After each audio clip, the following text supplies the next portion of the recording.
আর আমরা কিনা একটু ভোট আর নোটের জন্য ইমান বিক্রি করে বসে থাকি। ক্ষমতায় যাইতে কি না করি আমরা, কথা বলে। সামান্য এমপি পদে ক্ষমতা, এটা কোনো ক্ষমতা? এমপি হয়ে কি? এটা তো কারো কারো কাছে 1 2 3, ঠিক কিনা? কিন্তু আপনি এমপি হবেন, মন্ত্রী হবেন, বাঁচবেন কতদিন গ্যারেন্টি আছে? সম্মান কতটুকু পাবেন? 16 বছর যারা এমপি মন্ত্রী ছিল এখন আছে কই?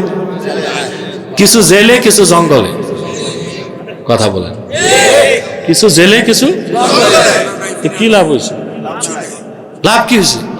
এই আপনাদের গজারিয়াতে একটা টাইম ছিল আমি কয়েক বছর আসতে পারি নাই, ঈদগায় নামাজ পড়াতে পারি নাই, মামলা দিছে আমাকে, 1 নাম্বার আসামি। ঈদগায় আমাকে আসতে দেয় নাই, নামাজ পড়াতে দেয় নাই। ইমাম সাহেব আনছে একজন নামাজ পড়াবে, কোন মুসল্লি যায়নি। প্রিয় ভাইরা, যে সন্ত্রাসী দাম্পিক অহংকারীরা আমাদেরকে বাধা দিত, আলেম ওলামার কাছ থেকে মাইক কেড়ে নিত, স্টেজে আলেমদের অপমান করত, কোথায় তারা আজকে? চোরটাও দেশ ছেড়ে ভাগে নাই, আছে। চোর কি দেশ ছাড়ে? এলাকা ছাড়ে। আর এগুলো দেশ ছাড়ছে। তো এই এমপি মন্ত্রী দিয়ে আমার লাভ কি? লাভ আছে? প্রিয় বন্ধুগণ, যে কথা বলছিলাম, বাইতুল মুকাদ্দাস আমাদের প্রথম কিবলা। রাসূলুল্লাহ সাল্লাল্লাহু আলাইহি ওয়াসাল্লাম 16 কি 17 মাস বাইতুল মুকাদ্দাসের দিকে নামাজ পড়েছে। কোনো ফোন চলবে না স্টেজে। সময় কত দেখি?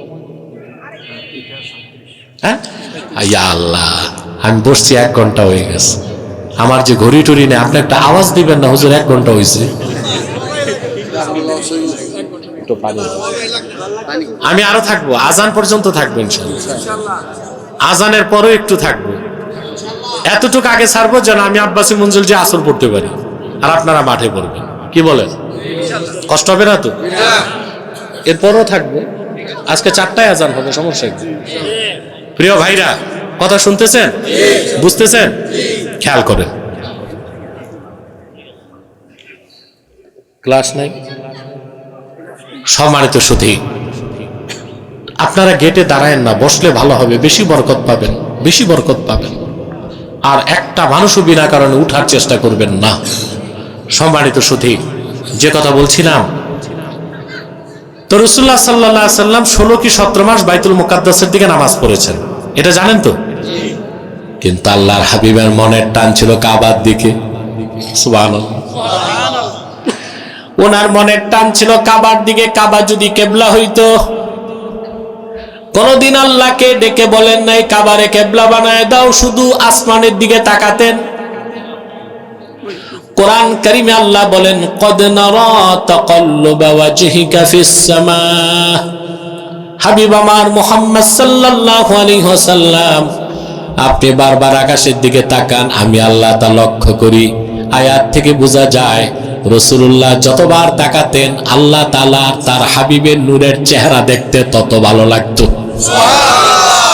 আল্লাহ বললেন, ফালা নুওয়াল্লিয়ান্নাকা কিবলাতান তারদাহা, আপনার মন যেটারে পছন্দ করেছে অচিরে আমি সেটারে কিবলা বানায় দিব। মদিনাতুল মুনাওয়ারাতে মসজিদ নববী থেকে 7 কিলোমিটার দূরে একটা মসজিদ আছে, মসজিদ জুলকিবলাতাইন। নাম শুনছেন না? গেছেন তো? হাজী সাহেবরা তো গেছেন, যারা হজ করছেন, উমরা করছেন, মসজিদ জুলকিবলাতাইনে গেছেন। আহা, মসজিদ জুলকিবলাতাইনে ঢুকলে হৃদয়টা শিহরিত হয়ে যায়। সুবহানাল্লাহ, সুবহানাল্লাহ। 2 দিকেই মেহরাব বানানো, 2 দিকেই মেহরাব বানানো। রাসূলুল্লাহ সাল্লাল্লাহু আলাইহি সাল্লাম আসর নামাজ পড়তেছিলেন। 2 রাকাত হওয়ার পর আল্লাহ ওহী নাজিল করছেন, ফাওয়াল্লি ওয়াজহাকা শাতরাল মসজিদিল হারাম। হাবিব মুহাম্মদ সাল্লাল্লাহু আলাইহি ওয়াসাল্লাম, এখনই আপনি আপনার চেহারাটা কাবার দিকে ঘুরিয়ে ফেলুন। আল্লাহর হাবিব যা পছন্দ করলেন আল্লাহ দিন বানায় দিলেন। তিনি যা পছন্দ করলেন সেটা বদ্দিন হয়ে গেল। তিনি যা আদেশ করলেন তা ফরজ হয়ে গেল, তিনি যা নিষেধ করলেন তা হারাম হয়ে গেল। আল্লাহ বলেন, মা আতাকুমুর রাসূলু ফাখুযুহু ওয়া মা নাহাকুম আনহু ফান্তাহু, আমার রাসূল তোমাদেরকে যা দিয়েছেন তা গ্রহণ করো, আর যা নিষেধ করেছেন তা ছাড়ো। এটাই হচ্ছে ইত্তেবায়ে রাসূল, এটাই হচ্ছে শরীয়ত, এটাই হচ্ছে ইসলাম। রাসূলুল্লাহর ইত্তেবার বাইরে কোনো শরীয়ত নাই, তরিকত নাই, হাকিকত নাই, মারেফত নাই, ইসলাম নাই। এই যে বুদ্ধিজীবী যেগুলো এখন বের হয়েছে, এগুলো হচ্ছে ভিন্ন টাইপের বুদ্ধিজীবী। আগের গুলো ছিল নাস্তিক বুদ্ধিজীবী, এগুলো হচ্ছে আস্তিক বুদ্ধিজীবী। কিন্তু মুসলিম, শুরু থেকে বলছি না, কথা বলে না, আগে ছিল নাস্তিক বুদ্ধিজীবী, আর এগুলো হচ্ছে আস্তিক বুদ্ধিজীবী। কিন্তু এদেরকে মুসলিম বলার সুযোগ নাই। এরা মানুষকে, বিশেষ করে ভার্সিটিতে স্টাডি রুমগুলোতে পাঠ চক্র করে। কি করে? পাঠ চক্র। পাঠ চক্রে বসে ওই গ্রিক দর্শন, পশ্চিমাদের দর্শনকে পড়ায়। নজবিল্লাহ। আর আমার দেশের ভার্সিটির যুবক সন্তানদের মস্তিষ্ককে বিষ ভাসপে ভরপুর করে দেয়। যে ছেলেটা স্কুলে থাকতে নামাজ পড়ছে, কলেজে গেলে নামাজ পড়ছে, ভার্সিটিতে যে আর নামাজ পড়ে না। এইসব কথিত বুদ্ধিজীবীরা পাঠ চক্রের নামে ভার্সিটির স্টাডি রুমগুলোতে আমার দেশের ছাত্রদের মস্তিষ্ককে বিকৃত করে দিচ্ছে। পশ্চিমা সভ্যতা দর্শনকে মুখস্থ করায়া ইসলাম থেকে দূরে সরায় দিচ্ছে। এই বুদ্ধিজীবীগুলো হচ্ছে বাংলাদেশের জন্য সবচেয়ে বড় অভিশাপ। সবচেয়ে বড় অভিশাপ। ডানপন্থী ইসলামপন্থী বুদ্ধিজীবী তো খুব কম। অধিকাংশ বুদ্ধিজীবী হয় নাস্তিক নয় আস্তিক, কিন্তু অমুসলিম। হয় নাস্তিক নয় আস্তিক, তবে অমুসলিম। কথা বুঝতেছেন?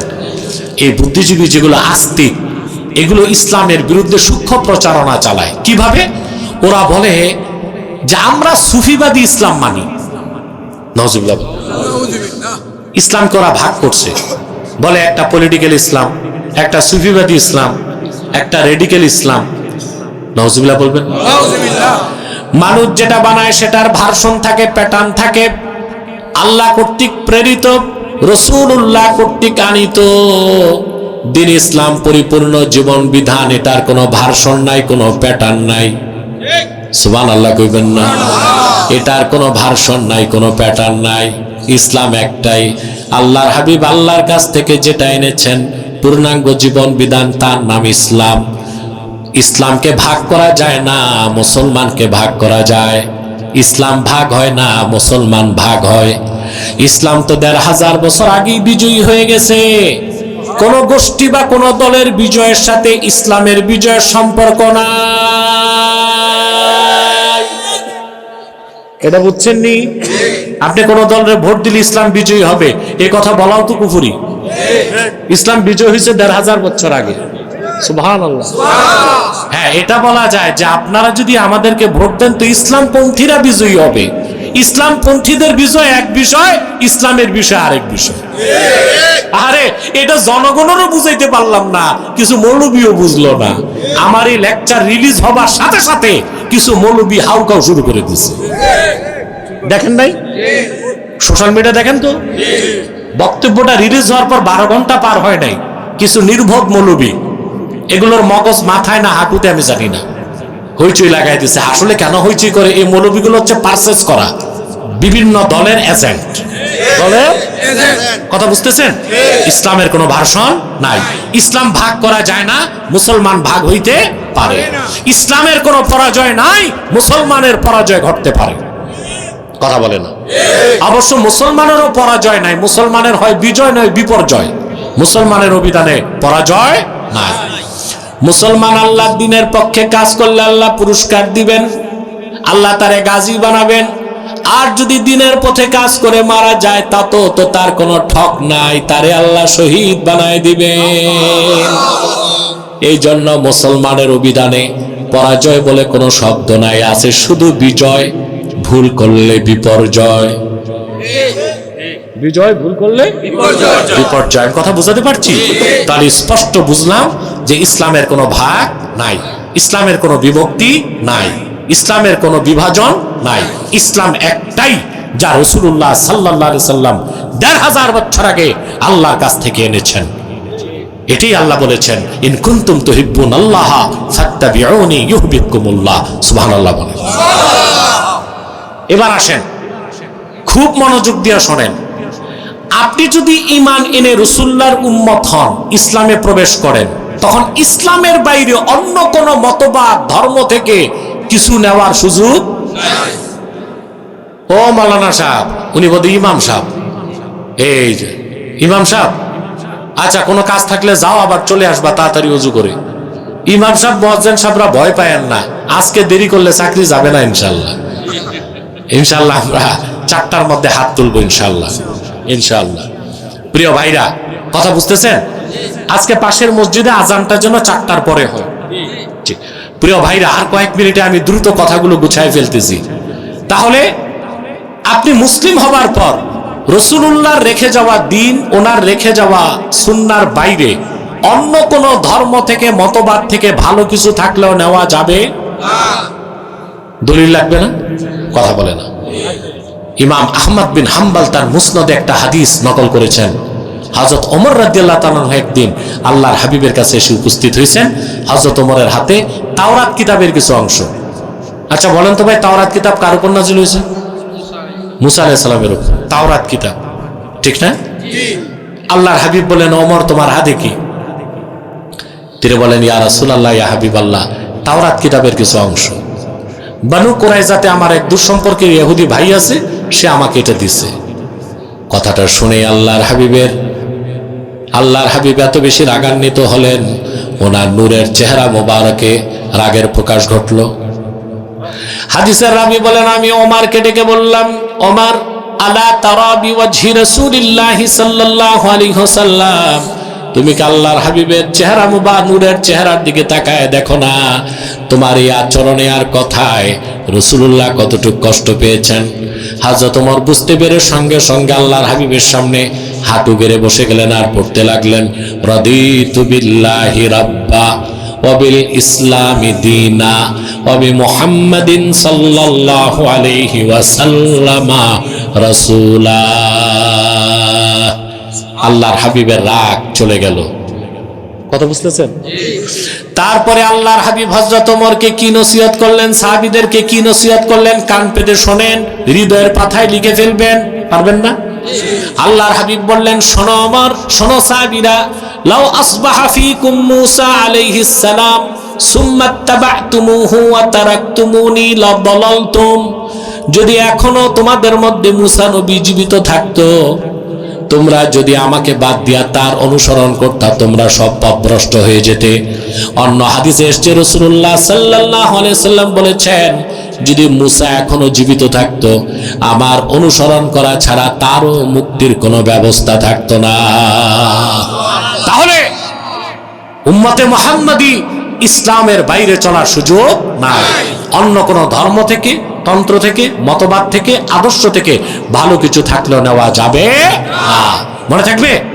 আল্লাহ আমাদেরকে কথাগুলো বুঝার তৌফিক দান করে দিন, আল্লাহুম্মা আমিন।